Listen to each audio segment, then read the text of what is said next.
Welcome to Sideline Sports. I hope everybody is having a good evening. Before we start, we told you guys it's going to be a jam-packed episode, so here we go. We got a word from our sponsor for today's episode, and if you can't see it on my shirt right here, we are sponsored by Manscaped. Guys, this is the Lawnmower 4.0. I've been using this thing for years now. This thing is the best. Eric, let me explain. This thing is the best. Men, John and JB, you can attest to this, and I will let you guys have your testimonial in a moment.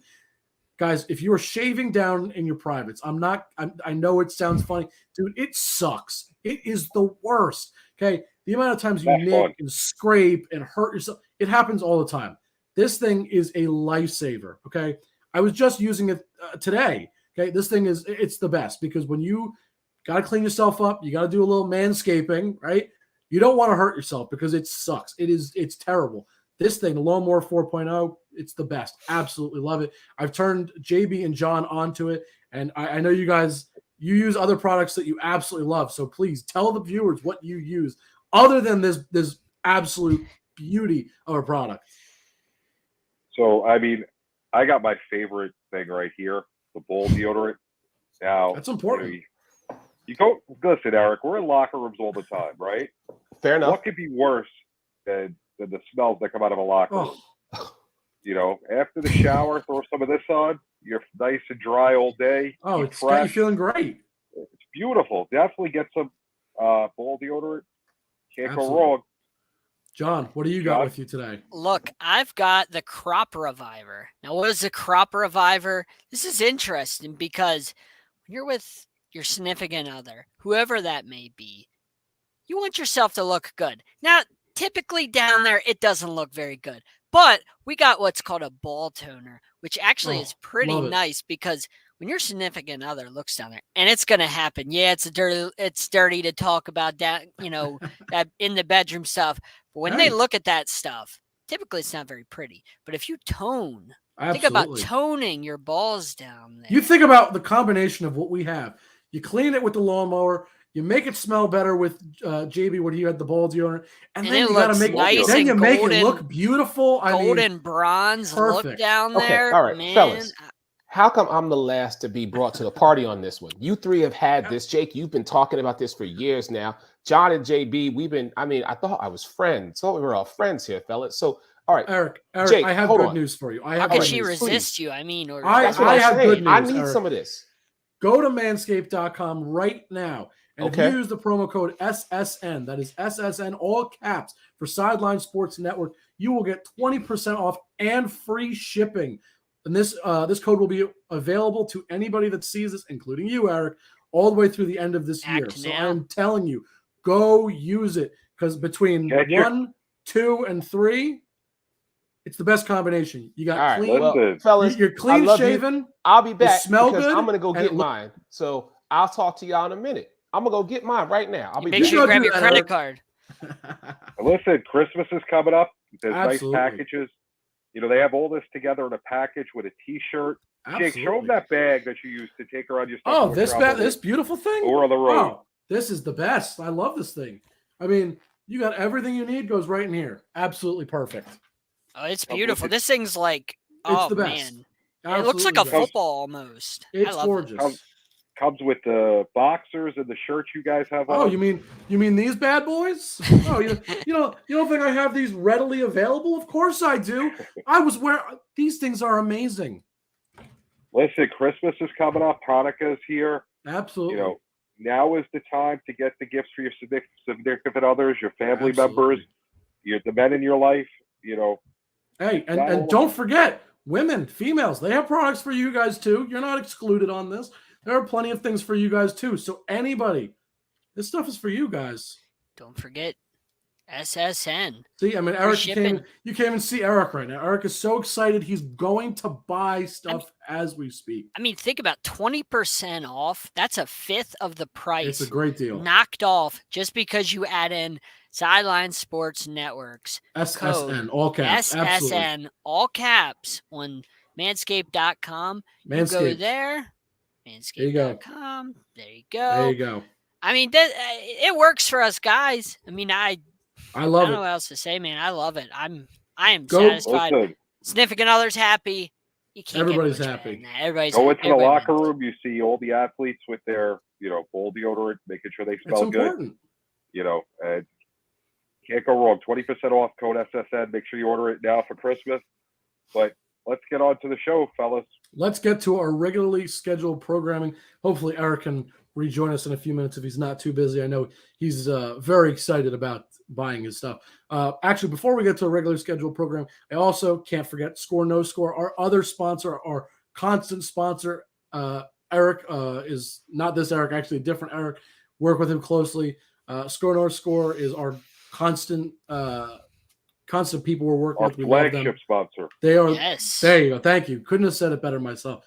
They are taking over the sports app industry with Score No Score. If you are watching football, you should be playing Score No Score. It is I agree. the most fun. I had a bunch of people play. We played during Monday Night Football last night. Not a lot of scoring, so it was a rough night because of the weather. But you know what? It made it interesting with the Score No Score app. That's probably more coins for you. I mean, you probably guessed that many scores weren't going to happen. So if you guess the one right, you're good. Absolutely. Lots of fun. Download the app. Have some fun. You never know. We'll be on there as well. Always. Okay. All right. I'm back, fellas. I'm sorry. All right. First off, Jake, next time you get a huge endorsement like that, could you let me in on this maybe? I thought they told you. I take responsibility. I took advantage of the 20%. SSN was the code. Thank you guys so much. And I just placed my order I ordered the entire package, the Lawnmower 4.0. So, man, I'm definitely gonna be checking that out. But anyhow, love it. What's going on, man? How's everybody doing? Everybody, I'm good, man.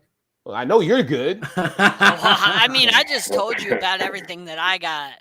I'm happy. I'm satisfied. JB, right. you brought up the game last night, and I got to tell you, it wasn't a good game. But you know what? How was that not a good game? No, well, in terms of offense, game. I mean, he was talking about offensive scoring.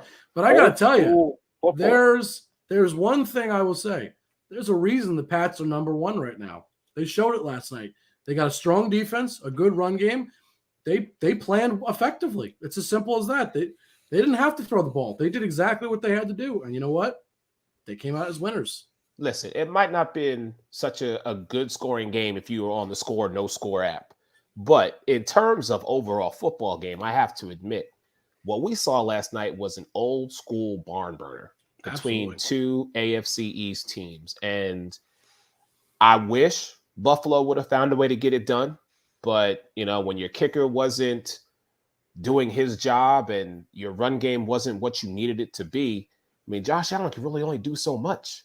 But when he slung that ball, man, he had some nice throws, but it just wasn't happening. He still looked good for what was happening. Exactly. He looked great. All things considered. Absolutely. But I mean, listen, as much as I respect what the man under the hood has done over the last 2 decades, you cannot ignore that with a rookie quarterback and some key pieces, New England back on top. I mean, not really that surprised, to be honest with you. I said it was last week or 2 weeks ago. I said Patriots are going to win this division, I think. And you guys, you thought I was crazy. I still believe it. I mean, one thing we've talked about at Buffalo, they're missing one key component.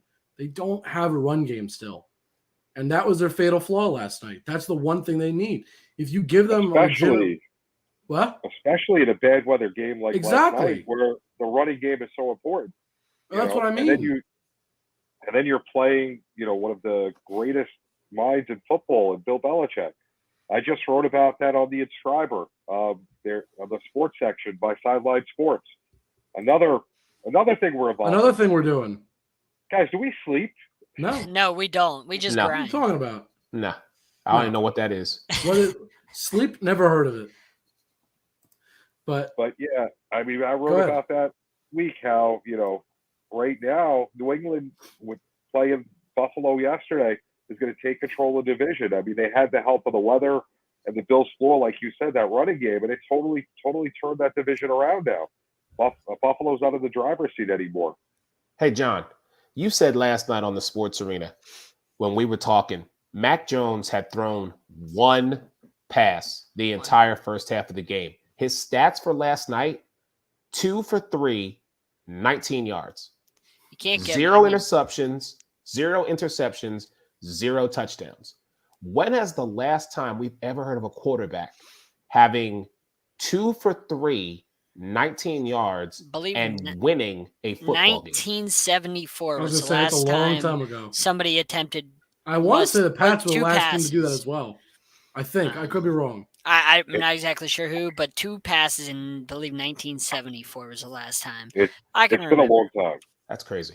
But this should not count it. I mean, people are going to – I saw a dumb stat today in our chat. Somebody posted something from CBS, and it said 3 quarterbacks have won 6 road games as a rookie in history. And they put – it was probably Tom Brady. No, it was Ben Roethlisberger.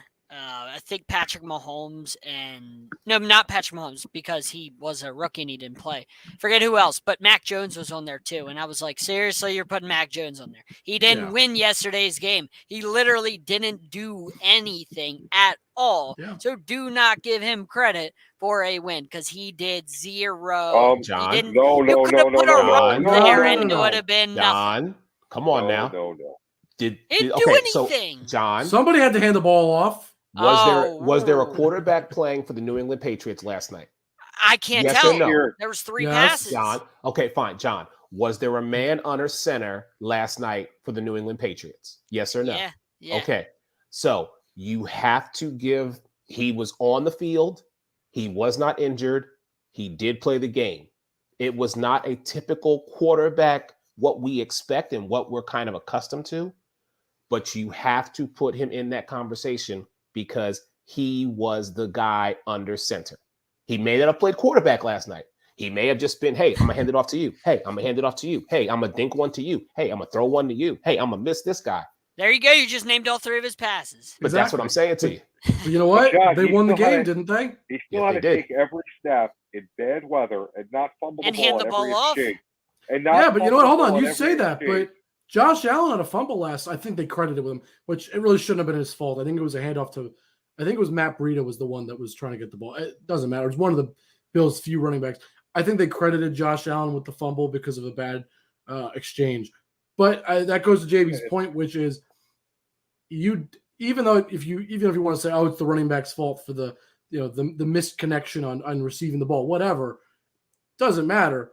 You still got to have someone hand off the ball. And the Bills had one mistake where they didn't hand off the ball properly. And guess who gets penalized for it? The quarterback. So I know he didn't do the sexy stuff like go throw for 400 yards, but he handed the ball off and he had to do it effectively. He threw for 19. I know, but I'm saying he had to effectively hand the ball off. And I know that sounds really silly. I know that sounds silly that he had to effectively hand the ball off. But think about it. At one point it was snowing. It was very windy. He could have easily had all it would have taken. Josh Allen threw for mishandle. almost 200 yards. He threw for $150, John. Come on. 145. 145. That's nowhere close to 200. Exactly. Okay, it's a lot more than Mac Jones. That's not saying much. Doesn't matter. It's because they don't have a run game. If they had a run game, that wouldn't have been the problem. And to Eric's point, Eric said that their kicker couldn't do the job. Did you watch the video that was posted before the game where Tyler Bass tried to kick, I think it was a 30-yard field goal in pregame, and he kicked it, and it never made it to the goalpost because the wind took it, and it got halfway, the wind took it and pushed it all the way behind him. Did you see that? Okay, so I'm not blaming any kicker for not doing his job last night on field goals because of that win. So the kickers get a pass, but the guy who's got to hand the ball off in bad weather with a slippery football. Thank you, multiple JB. times. How many times did Josh Allen throw it? 30. I just looked it up. 30 times. Okay, all right. And he had a 50% completion percentage, 15 for 30 for $145. I'm just saying he was only chuck the ball. Right. Yeah, but John, you know why? Do you know how many times they ran the ball? They didn't even break 30 rushing attempts. Well, I know they're not a running team.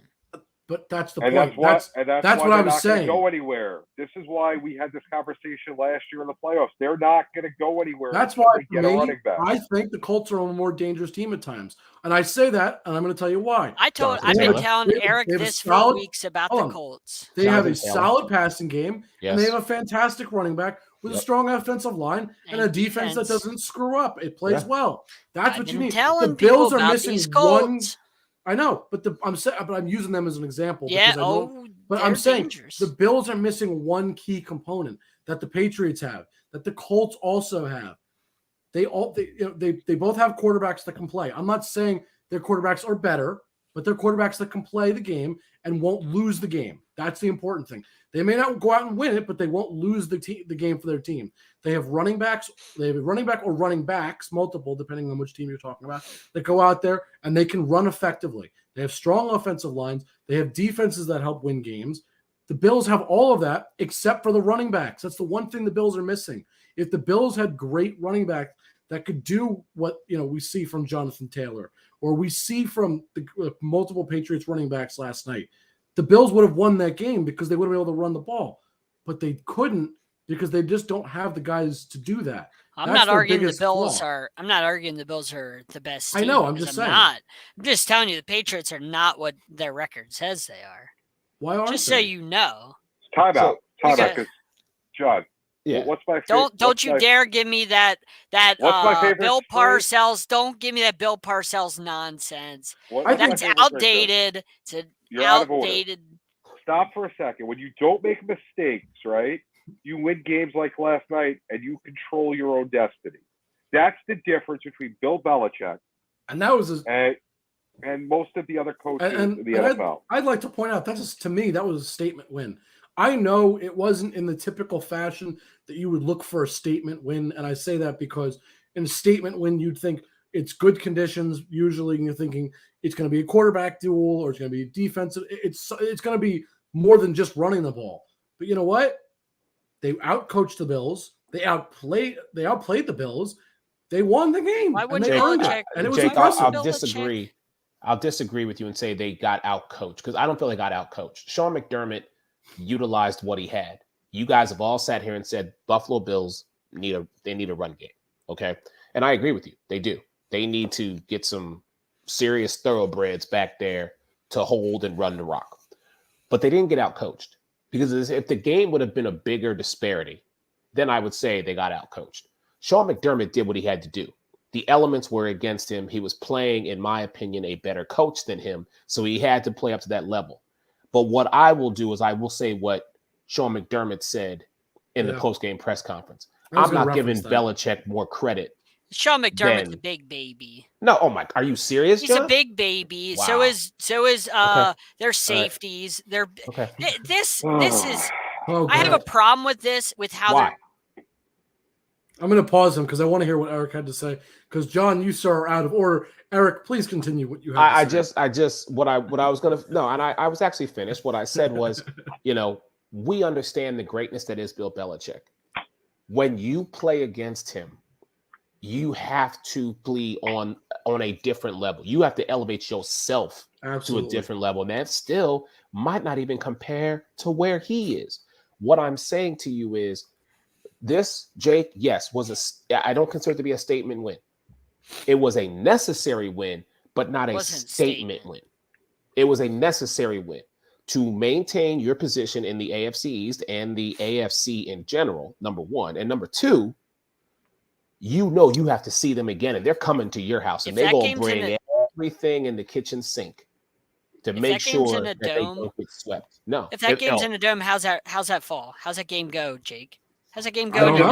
I don't because it's a blowout. I don't know that. No. Hold on. Time out. That's a blowout if it's in a dome. Absolutely not. If you listen. Yeah. Because the reason they wouldn't let Mac Jones throw is because he would have got killed by the Buffalo defense in the pass rush. That's not They wouldn't let him die to that pass rush like week 2. John. Bill Belichick knows what that defense is doing to Mac Jones. Do you want me to answer the question or do you want to give your opinion? Because I don't know how that would have gone. But I don't think that you understand what would have, because you have to understand this. I think I would have done a defensive battle. I think that's what would have happened. I think that the Patriots defense is arguably just as good, if not better than the Bills defense right now. They're playing on this other level that I don't think a lot of us expected. I think you could have looked at their defense on paper and said, they might be good. They won't be bad, but they're not going to be what they are now. They're one of the top defenses in the whole league. They're up there in that conversation. So I don't know what would have happened. Yeah, I don't know what would have happened. I think Josh Allen would have thrown the ball more. more effectively, rather. Like he threw it, but I think it would have been more effective. But the reason he wasn't effective was because of the elements. I think Mac Jones would have thrown the ball more. I also think he would have been effective because there wouldn't have been the elements. I think he may not have played better than Josh Allen, but he still would have played well enough to not lose the game, like I always say. And I don't know how this game would have gone. It's very possible that the Bills would have then won. I don't know, though. There's no way for me to know that. I can't tell you because I don't know how the defenses would have stepped up for either squad. There's no way for me to know that. I don't know what the game plan would have been for Bill Belichick. I don't know what he would have done. I don't know if Sean McDermott would have changed his game plan. Probably not, based on how many times he threw the ball. I doubt he would have changed the game plan for the most part. I mean, obviously, I think he may have had a couple more deep shots, bigger plays, but in terms of choosing to pass as many times as he did, I don't think that would have changed. I think relatively the big difference would have been is that Mac would have thrown more. That's it. But I don't know what would have happened based on the defenses. I don't know. Cool. Look at that. If the Patriots didn't make a trade with the Ravens back when Baker Mayfield was the number 1 pick, the Giants probably get Lamar Jackson with Saquon Barkley. Then they go out and sign some great offensive linemen. Maybe we're talking about the Giants being a great team right now. But guess what? It never happened. So we can't talk about if the game was in the Dome. Get out of here. No. What are we going to talk about? If I would have moved to Germany, would I be doing this show right now? Wow. Maybe. They have streaming services in Germany. God, stop. I'm not going to knock their technological advances. The game was in bad weather. Belichick coached to his team's strengths. He knew what he had to do to win the game. So his team's strength is his quarterback throwing it 3 times? That's what he needs to do. That's what he needs to do. In that environment, John, yes. In that environment, let's stick to what was laid out last night. It was in Buffalo. It was windy. You said it yourself. The kicker, there was snow too. Don't forget that there was some snow. And the elements play a factor. Okay, this wasn't down here in Tampa. This wasn't in Lucas Oil. This wasn't out in Candlestick or the Bay Area. This was in Buffalo. So what do? You have to encompass, as a head coach, that's your job. You have to encompass everything. Take everything into consideration. Realize it, analyze it, utilize it to get the W. That's what you have to do. It was a nice win for them, and the Bills are extremely soft because when the chips are down, they are sore losers. Clearly, oh my God, they can't win. They can't win with grace or lose with grace. You got to have grace. Bills are sore losers. I'm going to start with that because I want to. Eric looks like he's ready to explode. Right. I want to piggyback off your earlier point, Eric, because you said about that, and I think it's kind of a Bush League thing for their guys to do in that press conference, to be unprofessional and go at. It's like breaking character in a TV show. You're supposed to be professional and stay on point. And Micah Hyde and whoever else was there were whiny little babies. And I don't appreciate that, them reacting like that, because you're supposed to hold yourself as a professional. John. And then Sean McDermott to say that like a chump. John, I just don't respect. First off, I'm not going to let backbone. I'm not going to let you disrespect Sean McDermott, and he's not even my head coach. Okay, chump. I've seen he's better than your head coach, though. And I've seen what he's been able to do with a team that for so many years was the laughingstock of the AFC East. Okay, you go to 4 Super Bowls and you lose all 4 of them, and you have guys like Jim Kelly and Thurman Thomas.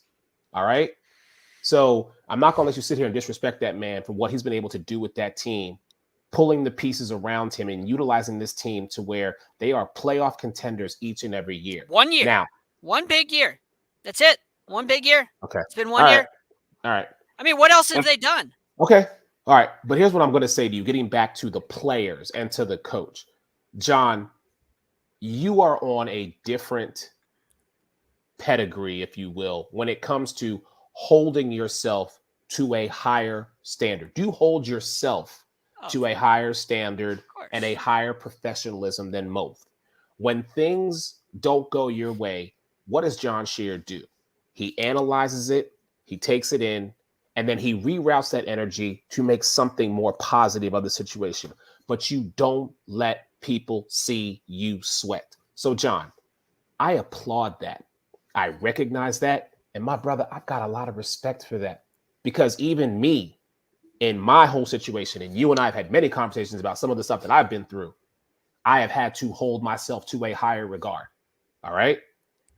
But John, in the moment, I'm going to tell you right now, if I was Micah Hyde or Sean McDermott or anybody else, knowing that that was our game to take from this team, our AFC East divisional rival, this was supposed to be our year.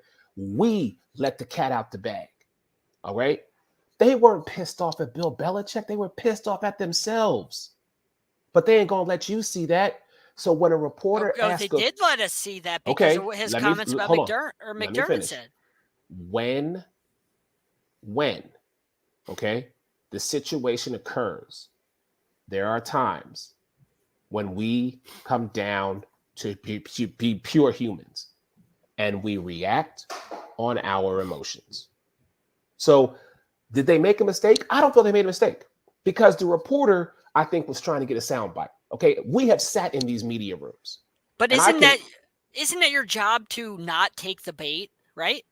John, sometimes it can't be helped. Sometimes it can't be helped. There is an exception, John, and I'm saying not everybody's going to be Jon Shearer. I'm just saying, like, as the athlete, that's your job is to not take that bait because you know what they're doing. Sometimes the human emotion takes over, John, and sometimes we react in such a way that is not indicative to who we are supposed to be. Just want to put this out there real quick. All right. So wait. That doesn't take away from him being a chump because when the chips are down, you see his true colors. I'm just saying, you see his true colors when the chips are down. But okay, when is the last time McDermott said something like that, John? When is the last time? Don't worry, I'll wait. The media is just a part of your job. It's not. When is the last time McDermott has had the chips down? It's been years, right? It's been a long time. Well, that's what I'm saying to you. Everything's been going peachy for them. You're going to let this one instance now make you classify him as a chump. That's what you're telling me. People show their true colors when the chips are down. So the man has done so much good for that organization and so much good for that team. Wow. But you, Jon Shearer, are going to recognize this one instance and say, now you're a chump. Yeah. I will agree. I will agree to disagree with you, John. Cool McCain with the exact perfect comment. Thank you, Cool. If you can't handle it as a professional athlete or a coach or whatever, then you don't belong in the business. Okay. Then John, no. Then my last piece of advice to you, Jon Shearer, is as Sideline Sports and this network grows, the minute someone comes and bashes you on Twitter and says you are not worth the salt that you put up and the product you put out, John, the first time you go attack somebody, I'm going to remind you of this exact conversation because that's why I always say to anybody that I meet, media world, non-media world, please excuse what I'm about to say, but this is my intro. It's been my intro my entire life. Hi, my name is Eric Wilson. I'm an asshole. You know what? And you want to know why I do that? I do that for two reasons. Number one, I'm very truthful about myself. And number two, no one can ever come back and say to me, when I do become that asshole, I didn't warn you. Oh, I'm not pretending I'm not an asshole. I'm just letting you know. I'm a professional asshole. I'm just letting you know. Because, John, you already know. If someone attacks you, you ain't got to say nothing. I'll go ahead and take care of it for you. The incredible Mel Brooks and the lovely movie Spaceballs. I knew it. I'm surrounded by assholes. There you go. There you go. Welcome to the cookout. Anyhow, look, I'm sorry. Duke University trying to hire Jason Garrett. You know. I mean, yeah. Just clap it up, boys. Clap fantastic. It up. Yeah. Have fun, Duke. Have fun with that. It comes down with to John, everybody has bad days. Everyone's going to make mistakes. Nobody is perfect. That was a big game for them, and I get them being upset. And you know what? They're the Buffalo Bills in a bad weather game at home. They have no business losing that game. That should upset them. If they're happy and they're just your regular PC media quotes, if I was a fan of that team, I'd be more pissed off than I am right now. I want them to have emotion. Yep. That's what they needed after last night. They didn't need, they just played a better game. We're going to come out and get them next time. No. They needed emotion, whether it's the right thing or the wrong thing. Sometimes in life you got to put up. Sometimes you got to shut up. Sometimes you got to be a little bit more professional. But what about being a sore loser? It sounded like being a sore loser. So then Lamar Jackson was a sore loser? Oh, you know what I think about Lamar Jackson. John? Okay, John. sometimes you have to say something to get your team ready. Yes, John. Right now, you are acting like a loser because you're not letting other people No, put their L point freaky. across. He's Yes, L freaky yes, for the L. The yes. Right now, Yes, John, we you are being understand our loser. that you are recognizing you're being a little bit of a loser right now. I appreciate that. My team didn't lose yesterday. My team is on a 5-game win streak. So John, I'm not you beat. mad. All right, you know what? You want to talk about beating the Giants? We beat your Giants. So John, get out of no, here. time out. And you, John, you know what you beat? Do you know who you Ah. beat? Hold on. You did not beat the New York Football Giants. I mean, yes, obviously, Hey, you technically, lost. you did. Well, the I New York understand Football that. Giants But- haven't existed in like almost But a decade. no. Hold on. Do you want to know who you beat, John? Do I need to remind you who you beat? Because, yeah, technically, We only play who's given to us. And that's There's nothing fine. we can do about And that's that. fun. But, John, you beat this man right here, Mr. Giraffe Neck. Okay? I don't care. I mean, That's your team's fault for obvious- employing him. And that's fine. John, Oh. I admit you won, and I give you credit. You won. Congratulations. But, God, you beat a dude it's Giraffe Neck. That's what I call him. It's okay? more neck than head. That's what I'm saying. So, John, I mean, hey, congrats. You won. Jason I didn't Garrett's think we were going to gone. win that Easy game, there. though. John, I never thought we were going to win that game with Mike Glennon at the helm. If Daniel Jones was going to play, I didn't think we were going to win either. But I figured we'd have a better chance. Okay, you beat us with a backup. I'm not impressed. If you would have lost that game, I'd be concerned. John, you beat what I would call the St. John's preseason schedule, the Sisters of the Poor. That's who St. John's plays before every season. And my friend tells me that every year when I'm saying, oh, they're 9-2. You have beat the Sisters of the Poor in your 5-game winning streak. And What do you yes, mean, the John, Baltimore Ravens are the Sisters of the Poor? no, we're talking about beating teams like the Giants. No, he said Yeah. in your 5-game win streak, you beat And Sisters you of have the Poor. Baltimore Ravens are that? One quality win. The Baltimore Ravens are. I mean, the they Panthers actually- have one of the best defenses in football, and we manhandled them. No. Yes. Yeah, they Yes, did. they do. Why don't you look at the stats? 33-10. They did. No, that's not what I mean. manhandle John, them. that team beating them is not impressive. I'm not What do you mean? They impressed. have one of the best defenses in football. Cam was coming off a big game, or Cam was back. Remember, Cam was back. That was all that fool's gold. hype. It was one game, John. No, That's why but the why I'm not hype was impressed. there. CMC John. was back and healthy. John, you haven't beat anybody impressive to me. John, this is a Not Dolphins Baltimore? team. You know what, John? You want to talk about being on a 5-game win streak? This is also a team that lost to the Jacksonville Jaguars. Let that sink in. It doesn't matter. I mean, the Tennessee Titans lost to the Jets. And I think that was pathetic. Things What do you happen. want me to say? I think I was pathetic. Things And if you happen. want to talk about a team on a winning streak, let's go further north. Let's talk about the team from last night. How many games in a row did they win? This is their 6th win, isn't it, or Right. 7th? Six. I think it's 6 or 7. 6. I think it's 6. Yeah. And I think that's one more than your Dolphins.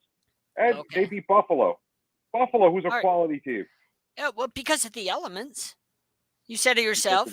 Because of the elements. No, because they didn't Yes. make mistakes. Because they Okay. played a clean football No, game. they're on John. a That's why JB. They're on a 7-game win streak. And It is just okay. remind yourself Okay. who won between the Patriots and Dolphins in Foxborough earlier this year. John, that that was game one. John, that was Win week is a one. win. John, You come can't on. take away our dub. John, I'm not taking away your W, but it's week Thank you. 1.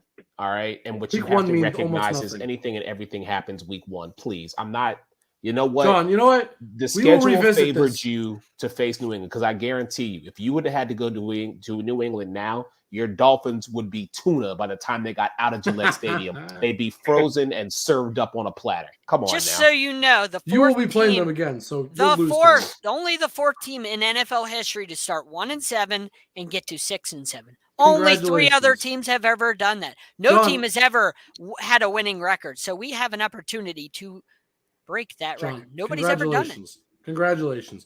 You know what you're earning? You're earning the right It's to like lose when in the Red playoffs to a Sox better came team. back down 3-0 against the Yankees. Nobody John- ever done it. Oh, here we John, go. you're just earning the right to lose in the playoffs, just like all the NFC East Wow. teams. Whoever Whoa, wins the whoa, NFC East whoa. earns a right to lose in the Whoa. playoffs usually. Slow your roll, pimp. Hold the phone. Okay. First off, NFC East teams are going into divisional playoffs. And just because Dallas has a 2 to 3 game lead over the rest of that division, with the exception of the Giants, I believe there's a it's 2 lot over of Washington things now? that could Is it turn 2? around. It's 2 for Washington, Yeah. 3 for Absolutely. Philadelphia. No, what But I'm we are saying going is into What whoever- I'm saying is whoever we're goes going there into is not divisional winning a play. game. No, Philly Okay. has 6 wins, right? Dallas has 8. Dallas, It's 2 games? 2 game separation? No, Yeah. Yeah. Okay. So Philly's not far off either. Everybody's talking about Washington, but Philly's right there. Oh no, like I said, trust me. I believe you me. I understand my and team. they get a game in Philly against Dallas. Right. They get a game. Yeah. Yeah, but the problem with Philly, they have the extra loss because they haven't had the bye yet. Well, so Dallas plays this week at Washington. So exactly. Which is not an easy game right now. Well, in the elements. Well, the division games are always a crapshoot because they beat each other up and they know each other so well. You can't look at a division game and say, "Oh, it's a definite win." Not in NFC East. No, not in any division. But that's exactly what I'm saying to you. So Washington plays Dallas, Philly, and then they finish with New York. Okay. Dallas still has to play Arizona, which is going to be a tough game for them. Now, that game is going to be in Jerry World, but the rest of their games are divisional games. The rest of my teams are all divisional games. All right. So you control your own destiny. So we control our own destiny. If Washington beats Dallas, and then we can run the table, which is, please, sweet, let me be Jesus. That's what I need. You never know in the damn division. You never know. I'm telling you right now, it's gonna come down to that last week. I said this. It's gonna get flexed to Sunday night. It's gonna get flexed to Sunday night, and it's gonna be Cowboys, Eagles for the division. Some goofy way. That's what I said. I said that back in August. I said that when the schedule came out. So, just saying. I'll run the tape back for you. Trust me. Sideline Sports. You heard it here first. Well, second, actually. But I'm sure we all laughed back. My point is, you did. Whoever comes out of that division, generally speaking, isn't going anywhere anyway. Okay, you say that, it doesn't matter. You get to the playoffs, you have a shot. I know. No, I'm not saying Jake, that. But if two teams should get in from the NFC East, I will seriously have a rant about anybody moving forward calling our division the NFC least. Because remember when the Giants got in both times, they squeaked in both times, went on to beat the Patriots both times. Legendary wins. The Eagles John, I remember. Trust me, I remember. And the Eagles got their way in, and then they were able to beat teams they shouldn't have beat. And I thought the Eagles were dead once they got past I believe it was the Falcons. I was like, yeah, this team has no shot. They played the Vikings, and the Vikings went up 7-0. I was like, see, it's going to be a blowout. And then I come back like 10 minutes later, and the Eagles were up by like 3 scores. And I'm like, what the hell happened? So you never know. Like, the Eagles and the Giants have proved that just because that team gets in, it don't mean nothing. Look at the Seahawks whenever they were 7-9, and the Saints were the world champs from the year before, and the Saints were 7-9 hosting a playoff game against them, and the Seahawks beat them with beast mode, beastquake. So just because you have a bad record doesn't mean you can't win a playoff game. Don't give me that. This is the NFL, not the NBA or NHL. I'm not saying they won't. I'm saying they don't have a good chance, generally speaking. Okay. Well, Jake, it's generally speaking. Jake, I will be happy to come back on this show, the flagship show of Sideline Sports Network, and remind you of this conversation should, if not one, but both teams make it out of the first round of the playoffs. Or even better, if the two teams... Make it out of the first round of the playoffs? Wow. Eric, you're killing me here. Hey, see? I'm not the only one that sees it this way. Listen, I understand that. See, Jake, your hat signifies something to me, okay? Your hat signifies pedigree. Your hat signifies legacy, okay? You can say that about your baseball team. You can't say that about your football team. Oh, but I can. Okay. All right. I sure can. All right. You know what? Beating Tom Brady and the undefeated squad is legacy enough for me. All right. You did it. You did it. And no one thought you had a chance, except I did actually root for you that year. And then when you repeated it several years later, I was like, I saw something. I was like, huh. So Tom Brady has a problem facing NFC East teams in the Super Bowl. So then when we got there, I was like, oh, 41-33? Okay. Signifies that yeah, I got this. So now I understand. See, you got it. Yeah. All right. I think we have to talk about this. I think you both, or all three, you probably know where I'm going with this. You got to talk about the Lions game. I mean, you know what? Good for them. I don't want to make fun of the Vikings.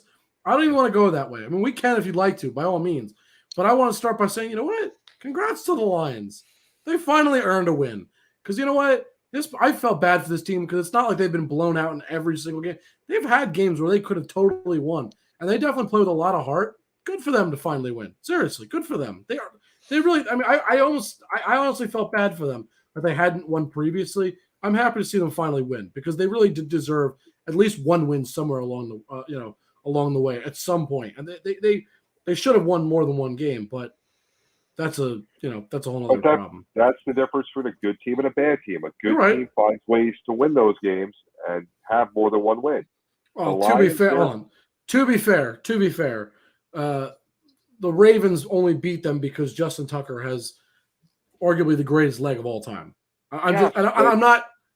But their defense could have. No, I know. I'm just saying. Back. So I mean, yes, Tucker made the kick, but absolutely. Good teams find ways to win those games. Bad teams find ways to lose. That's what it comes down to. I'm glad they won. Good for them. Great, congratulations. Said a lot of classy things after it. Yep. They handled it as good as they can. Minnesota, I know you say you don't want to talk bad about them, but they need to blow that up, start over, because they have way too much talent to play the type of football they're playing. They only need to do one thing. Let's get rid of Mike Zimmer. That's all you need to do. Two things. You can get rid of Kirk Cousins. Cousins. I mean, I think it's his contract year anyway. So, I mean, he goes with Zimmer. They go hand in hand. But you get rid of Cousins and you get rid of Zimmer and you get a head coach. I'm not saying Zimmer's bad, but like I said yesterday, Eric, you get to a point with some coaches where you hear their voice enough and you just kind of need a new voice. I got to be honest with Kirk Cousins real quick. I don't know that he's the problem entirely. Stop. I said entirely. Ray, stop. Hang on. You make a good point, John, and I read this article on the Inscriber by Sideline Sports News section by Jacob Christner about coaches only staying 3 years, Larry Bird. But all right, get back to your point, John. Always tagging the product. Go ahead with your Kirk Cousins nonsense. I'm not calling him good. I'm not claiming he's good. I'm saying he's not the whole problem, though. Statistically speaking, he's actually played very well this season. That's all. That's all I'm saying. That's literally the only point I'm saying is he's not the only issue. That's it. Simple as that. It's very simple. His stats have not translated into victories. And when you have big-time names as weapons and you are still not producing victories and you are needing assistance and help in past years just to get into the playoffs, this is where I have a problem. Now, I'm not going to sit here and talk about him. I've done plenty of bad mouthing on Kirk Cousins. I will leave that for another person to pick up that mantle. With regards to Mike Zimmer, John, after what you said last night, it really resonated with me. Sometimes you need that new, fresh voice. You need that new, fresh perspective, that motivation to really kind of get you over what has been the obstacle in your way. But I want to show love to Dan Campbell because this man, each and every week for the past 13, 14 weeks, has come in and talked about the resiliency of this team and how he was behind this team and how he was the one motivating and cultivating this relationship. He was that fresh voice. And we knew eventually they were going to get a win. We knew that this team was not going to go 0-17. I'm thankful they did it against the Minnesota Vikings, but I really want to see how they capitalize now. Where do you go from here? Is this going to be your only win of the season? Because remember, you also have a tie. But is this the beginning of the start for the Detroit Lions and Jared Goff to maybe now it took them all these games to get it under their belt and realize, hey, we can make this work. Them other games that we lost before, we knew we were so close, but we finally found that missing piece, that missing ingredient. As JB said, we found that way to win. And so now let's run with it. Granted, we have nothing to play for this season. We're playing with house money. So let's go out there and have fun. And let's spoil some other people from not being able to get in maybe. Like the Phoenix Suns of the bubble. What they do the next year. Yeah. What they do the next year. They came out and became one of the best teams in the West. There you go. And we know that the NFC North is changing. We know that division is changing. So. Absolutely. I mean, look, I'm trying to find the stats on it, so I'm like trying to do two things at once here. But I mean, look, Kirk Cousins is not the only problem. I'm not saying he's not a problem. Statistically, he's played decent, and I don't know the defensive ranking stats. That's what I'm trying to find as we speak. But I don't know that the defense is they lack mental fortitude. But what Eric was saying, what Eric was saying is, I mean, he's had Stephon Diggs, Dalvin Cook, Justin Jefferson, Adam Thielen, Kyle Rudolph, whenever he was solid before he aged a couple years ago, he was a solid tight end in the league. They've had a lot of weapons on this team. All right, so hold on. And he can't get it done with all these weapons that he's forget been about handed. the offense for a second, John. Hold on. All these games are close games. Maybe if the defense defensively, this is what I wanted to point out. I found out what I was looking for. So I'll give you offensive ranks and defensive ranks. So the points scored by the Vikings, they're 11th overall. That's where they're ranked. And they're 6th in yards per game. That's offensive stats. And then the defensive stats, which is kind of the point I was looking for, because I thought this would be true. Their defense is really actually near the bottom. Points scored by the opposing team, they're 25th in the league, and yards per game that they give up, they're 30th in the league. So what I'm going to say is this. I'm not saying Kirk Cousins is not to blame in some aspects. But when you look at what he's done this season, he's actually had a productive season where he's played, relatively speaking, actually quite well. 33, almost 3,400 yards, 25 touchdowns, only 3 interceptions. He's got a 106.3 passer rating, a 68.4 completion percentage. Decent stats, nothing to really complain about when you look at the defense has played poorly. So while, yes, there are some games you could absolutely go back and say Kirk Cousins could have been better, there's also games where you could say, yeah, the defense could have been better as well. And then take into account Dalvin Cook's missed some games. And Alexander Madison's been fantastic. Yeah. So don't even knock that, because Madison's been fantastic. John, it doesn't matter if Madison's the greatest running back sliced bread. You have Dalvin Cook. It doesn't matter if the backup is just as good. It's a psychological thing when you're in the locker room, and it changes the offensive play calling. You're not calling the same play. Yeah, it must suck when your running back has like 150 scrimmage yards. That must be real tough. John, you're not calling the same play for Madison as you're calling for Cook, John. There's no excuse for Kirk Cousins not to be balling out every game, all game, with Justin Jefferson and Adam Thielen. Did you not hear the stats, John? He's playing generally speaking, pretty well. What is this, year 3, and what has he done?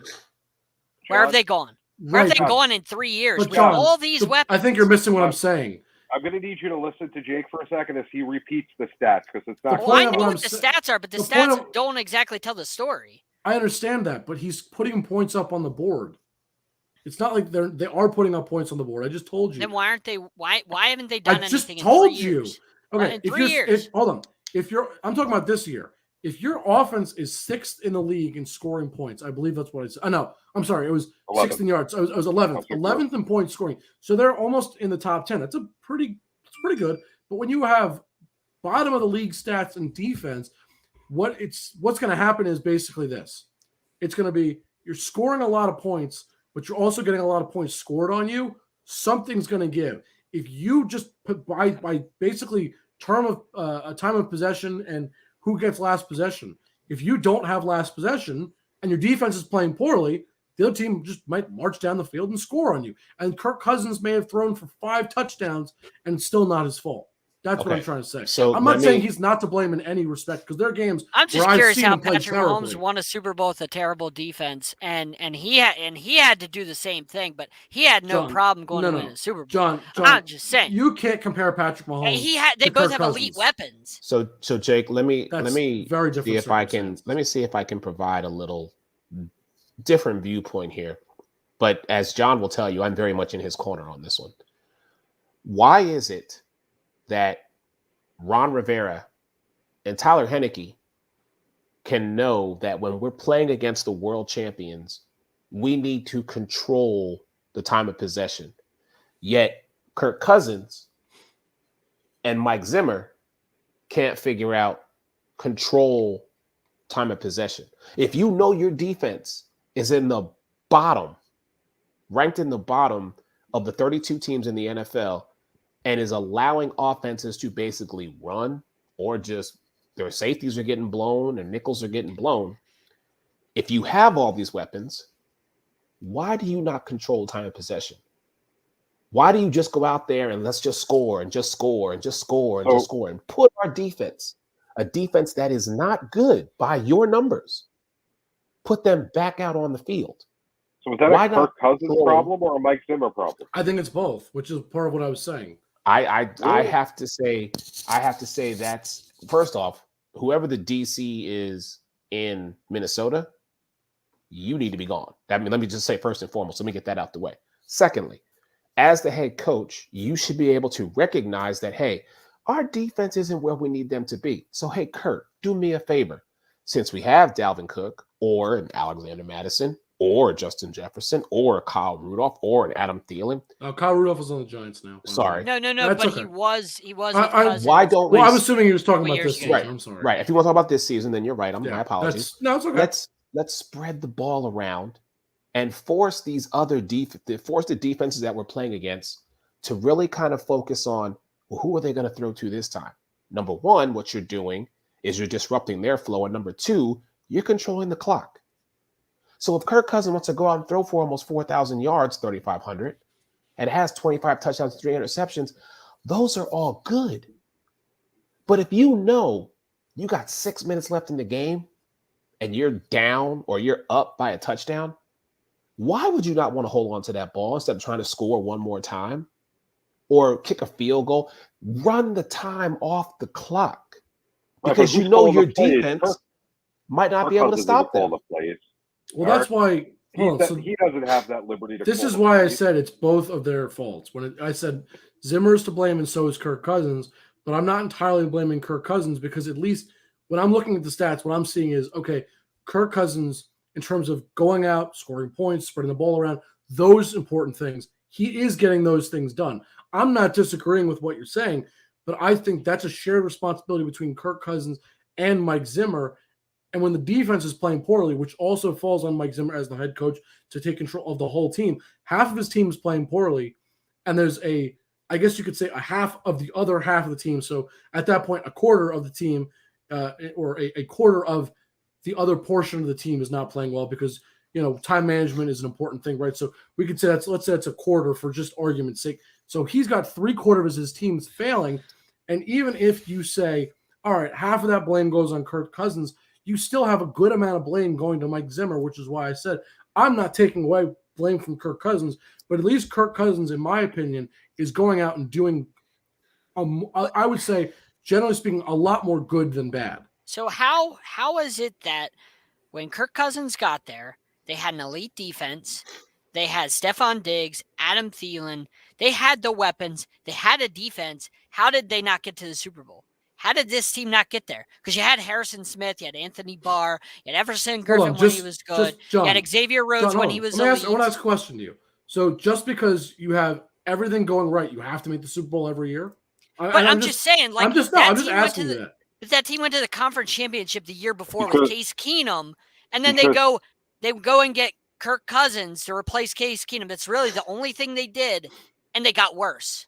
How? John, because teams take on their personality of their head coach. When Jason Garrett was the head coach in Dallas, the team looked like all they cared about was. But Mike Zimmer was there both years. The head coach didn't change. Mike Zimmer's not a good coach, John. You just went from Keenum to Cousins, which should have been an upgrade. First of all, just so you know, Kirk Cousins' first season in Minnesota, they didn't make the playoffs. 2018. 2018 was his first season, and he played in 16 games. And they missed the playoffs. They were second in their division. They missed the playoffs. So I'm just telling you. But Jake, you're hitting John's point. They got worse. I'm just correcting him on the point. I'm just asking, like, how do you get worse when you go from Keenum to Cousins? Like, I don't understand that. I've been asking that for years. How's that possible? Because that team was in the NFC Championship, and then they missed the playoffs. It's all Kirk Cousins' fault, I guess. So I guess it's to his fault. You guys are 5-7 or whatever, 6-7, right? I'm just saying, wherever this guy goes, they don't win. It makes sense. So it's Kirk Cousins' fault they don't win. That the defense is horrible. Sometimes some guys are winners, some guys aren't. Kirk Cousins isn't a winner. Just like Derek Carr's not a winner. You can look at Derek Carr's stats; he's not a winner. Like he's not a winner. So first of all, John, how did they lose in 2019? They played who would eventually go to the Super Bowl, the San Francisco 49ers. So they ran into a team that was clearly just better than them. But I don't think you can disagree with that. So that's that season. I have to continue to look at the rest of the seasons, but I'm trying to. That was the last year of Diggs, correct? Last year of Diggs, and they got upset and they traded him to Buffalo. Yes. Yep. Okay. So But to John's point, I'm sifting through stuff. So, but to so John's no point, one say, go ahead, Eric. No, I was just saying, to John's point, he makes a very valid point. If you take one key component out of your recipe for success and you replace it with what you think is going to be a better component, but then the result is not the same or better, well, then you go back and say, well, where did we go wrong? And then you go back and say, well, we didn't change our running back. We didn't change our wide receiver. We didn't change our tight ends. Our defense maybe got a little better, maybe a little worse. Don't know. Have to look at those numbers.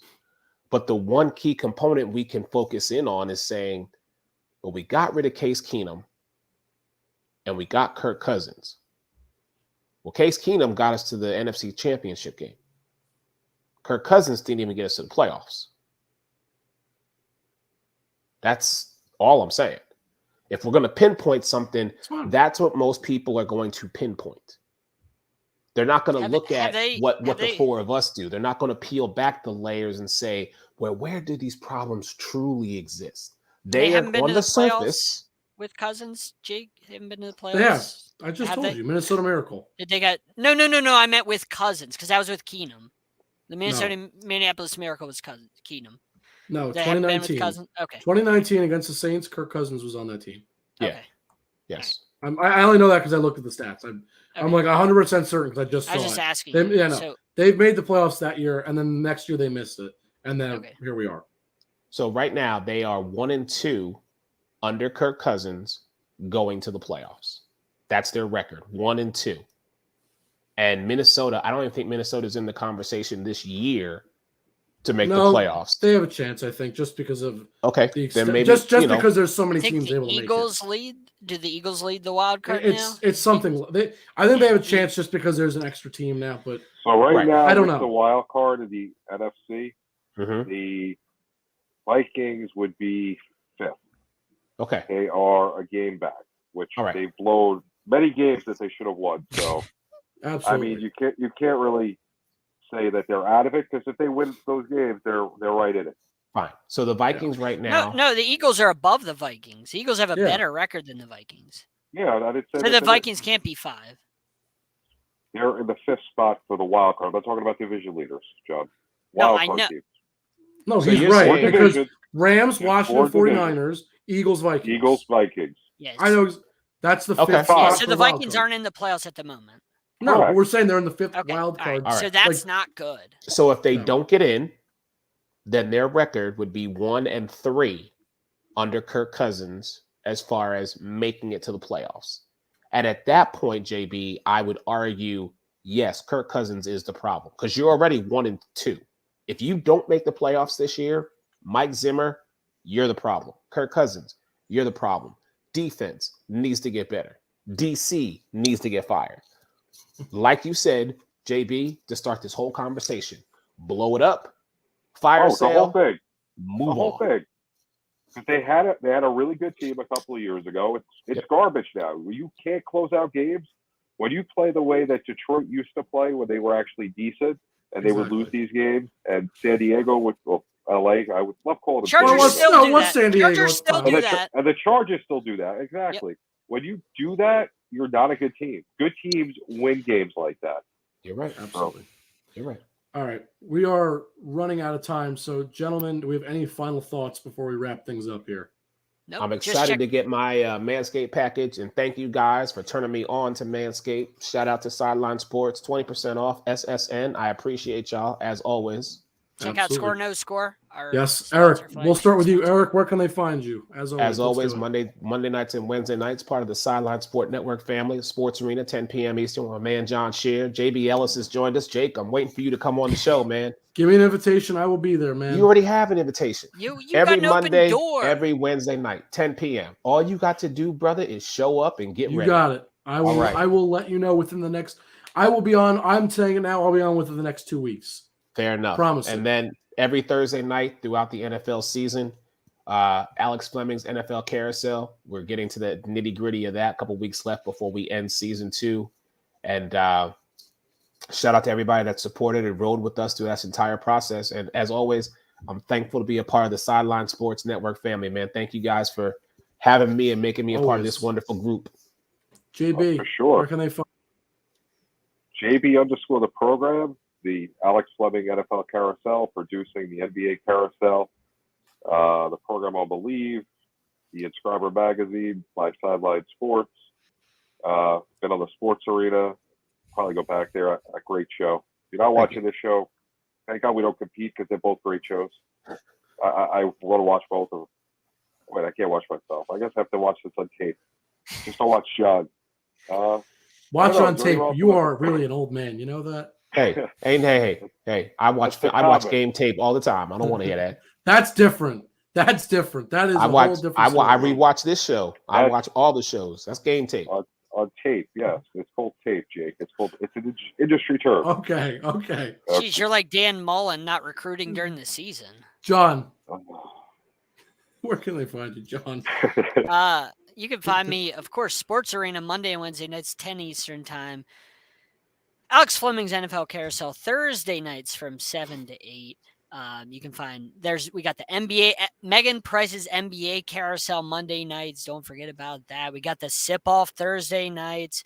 We got, of course, Sideline Sports every morning, 4 a.m. DBNA television. You're going to want to check that out. And then, of course, 8:30 Eastern time, Tuesday nights. And I'm on Cardiac Cane, Fin Fanatic, I write for, Inscriber Magazine, I write for, Fox Sports 1340 AM, I write for. And I don't think I forgot anything, but if I did, I'm terribly sorry. Oh, the most important place with the most important face. Don't forget your Manscaped. Don't forget your ball toner, John. That's Yes. very important.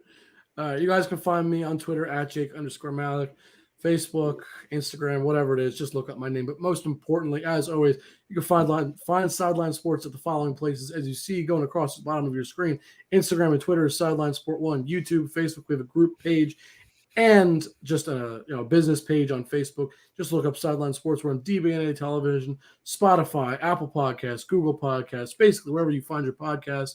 And last but not least, checking out Score No Score. And again, 20% off at Manscaped with free shipping with the promo code SSN. If you go to manscaped.com right now. Eric already did it. Guys, I don't know what you're waiting for. Go do it. Just think about it this. You're going to need your ball deodorant when you're involved in that great Score No Score game. Absolutely. When you're sweating, you're going to need that.